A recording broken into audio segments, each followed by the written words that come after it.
Ni mu karere ka Huye, ni mu mujyi wa Huye, ubwo twarimo dushaka amakuru nk'uko bisanzwe twagiye tubona imodoka ishinzwe isuku n'umutekano iteyemo igota abazunguzayi barimo bacuruza hano mu isoko rya Huye. Barabagota hano umanuka zo mu Irango, hano barabagota barangije ibyo bari bafite barabibambura babishyira mu ino modoka. Bamwe barirukanka, ariko ikintu cyaje kuba nicyo cyababaje abanyarwanda benshi cyane. Ubwo umugore yirukankaga yarahetse umwana ndetse yaranatwite, yaje kwita agwa igihumure. Mu kugwa igihumure ako kanya imodoka ishinzwe isuku n'umutekano hano yahise ihamagara imbangukiragutabara byihutirwa, ihita ijyana uyu mubyeyi kwa muganga. Abaturage bibaza ibyo bano bafata babijyana he. Bamwe mu baturage bavuga ko bino bafata babyirira, nk'uko abayobozi bavuga ko babishyira imfungwa, ndetse bakanavuga yuko baciye ubuzunguzayi kugira ngo abakorera mu isoko imbere babone icyashara. Bamwe mu baturage bavuga yuko impamvu batajya mu isoko mo imbere nta gishoro gihagije bafite,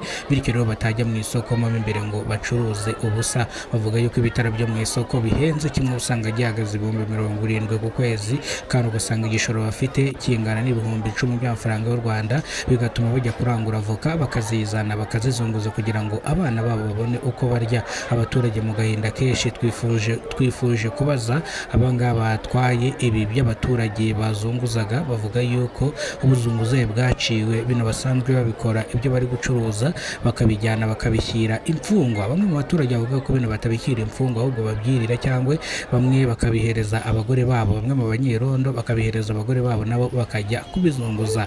Uyu mwanya turaniwe turasaba guverinoma y'u Rwanda, turasaba leta y'u Rwanda ko yagira icyo ikora kwa bano bazunguzayi bakava mu mihanda nk'abandi nabo bakinjira mu isoko mo imbere, kuko bavuga ko baka inguzanyo ntibazihabwe.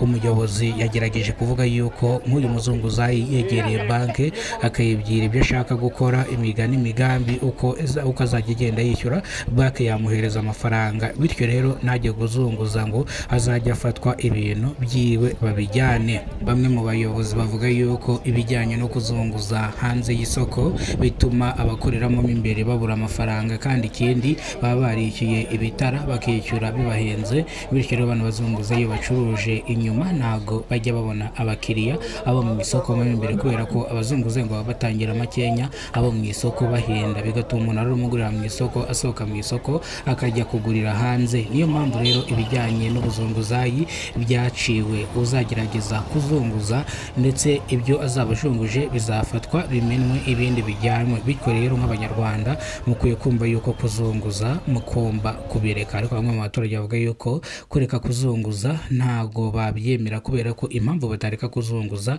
nibyo bitunze imiryango yabo, nibyo bitunze abana babo. Bavuga ko nibatazunguza baziba, kandi nibiba bazafatwa bafungwe. Bityo rero kugira ngo bafatwe bafungwe bazunguza nk'uko bisanzwe, ahubwo bakajya bahora bahangana n'inzego. Abaturage bakamejeje bavuga yuko ahubwo babangamiwe no kuntu baza bakabatwarira ibiribwa byabo bikarangira abana babo baburaye, bajya no kurekarama ngo basubizwe ibyabo, bagafatwa bagafungwa.